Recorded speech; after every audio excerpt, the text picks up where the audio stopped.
Technical Sindhi channel में खुश आमदीद। दोस्तों ही मुझे दोस्त है जो हिन केबिन है हिन ते ही एजी लोड वगैरह कंदो है।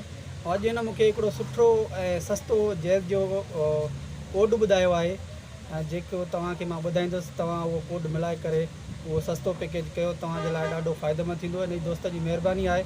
उन मूंखे भी ख़बर न हुई पर हुन अॼु कोड ॿुधायो आहे। मूं सोचियो त वेठे वेठे हिन केबिन वटि तव्हां दोस्तनि खे उहो कोड भी ॿुधायूं त जीअं तव्हां हुन मां फ़ाइदो वठी सघो।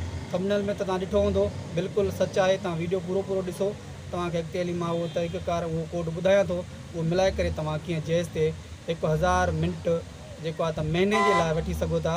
1000 मिंट महीने जे लाइ ऐं बग़ैर कॉल टैक्स जे। हिन में कॉल टैक्स भी न आहे ऐं 1000 फेसबुक MB भी आहे। उहो हुन सां गॾु MB भी आहे महीने जे लाइ।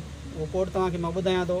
खां पहिरीं तव्हां दोस्तनि खे गुज़ारिश त असांजे चैनल खे सब्सक्राइब कयो, वीडियो खे लाइक कयो ऐं शोर ईंदो हूंदो हिन लाइ तव्हांखे माज़रत, छो जो केबिन ते वेही वीडियो ठाहियां थो। अॼु मां माइक भी न खणी आयो आहियां, इन जे करे थोरो शोर ईंदो हूंदो। त हलूं था वीडियो तरफ़, तव्हांखे तरीक़ो मां ॿुधायां थो। तो दोस्तों मां ॿी मोबाइल ते तव्हांखे सम्झायां थो। हीअ मूं वटि हिकु मोबाइल मौजूदु आहे। ऐं हिकु दोस्तों ॿी ॻाल्हि तव्हांखे ॿुधाइण मां खां विसरी वई त हीअ सिम जेकी आहे त मूं वटि जेके मौजूदु आहे इन में त पैकेज थिए थो, पर तव्हां वटि शायदि कंहिं सिम में हीअ पैकेज न थिए।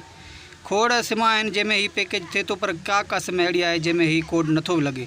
इन जे लाइ ॿुधाइणु ज़रूरी आहे। बाद में दोस्त कमेंट करे हीअं न चवणु तयारु आहे कोई हिन असांखे कूड़ ॻाल्हायो, छो जो हीअ कंहिं सिम में थिए थो। ख़ासि करे इलाही सिमनि में हीअ कोड लॻे थो, का सिम अहिड़ी आहे जंहिंमें हीअ कोड न बि लॻे थो। त मां हाणे मोबाइल में जेको आहे त उहो कोड मिलाए तव्हांखे ॾेखारियां थो। कोड तव्हांखे मिलाइणो आहे। सभ खां पहिरीं स्टार मिलाईंदव। स्टार मिलाइण खां पोइ तव्हांखे मिलाइणो आहे 6 वरी 9 99 स्टार 6 99 वरी स्टार वरी तव्हांखे 4 मिलाइणा आहिनि। चैन खां पोइ में वरी तव्हांखे स्टार मिलाइणी आहे। स्टार मिलाइण खां बाद में तव्हांखे 1 मिलाइणो आहे। 1 खां बाद में तव्हांखे हैश मिलाइणी आहे। ठीकु आहे, इहो कोड आहे, नोट करे वठो। तव्हांखे मोबिलिंग ते हिन खे ओके करिणो आहे। ऐं तव्हां ॾिसो त कुझु देरि में ही मूं पैकेज करे छॾियो आहे। पहिरीं तव्हांखे सम्झाइण जे लाइ ॿुधायां थो।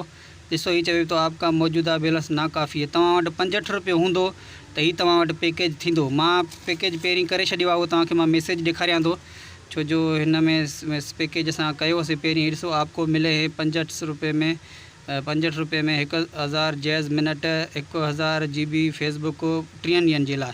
ठीकु आहे दोस्तों, इहो ई पैकेज आहे, इहो ई कोड आहे। तव्हां इहो मिलायो। इहो मैसेज तव्हांखे ॾेखारियो। मां हाणे तव्हांखे चेक भी करे ॾेखारियां थो पंहिंजो इहो जेको पैकेज कयो हुयो। इहो चेक करण जो तरीक़ो ईअं आहे त तव्हां चेक कंदव स्टार मिलाए करे 6 स्टार 6 99 स्टार